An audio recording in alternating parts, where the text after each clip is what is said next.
तुम्ही शेतकऱ्यांसोबत राहून त्यांच्या आयुष्यात बदल घडवण्याचे काम करणार आहात। राज्य शासनाने यासाठी महत्त्वपूर्ण निर्णय घेतले आहेत। काही अधिकारी पूर्ण वेळ यात सहभागी होतील।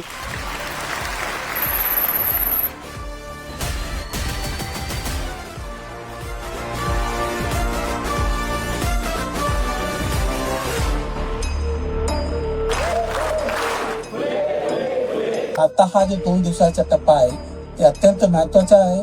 त्याच्यानंतर गटाच्या माध्यमातून आपल्याला शेतीचा चित्र बदलायचा आहे। जो फार्मिंग है हमें इसको एज अ बिजनेस देखना है, सक्सेसफुल बिजनेस, और साथ मिलके ये कोशिश हम शुरू कर रहे हैं। शेतकऱ्यांच्या आयुष्यात मोठा बदल घडवणार आहे।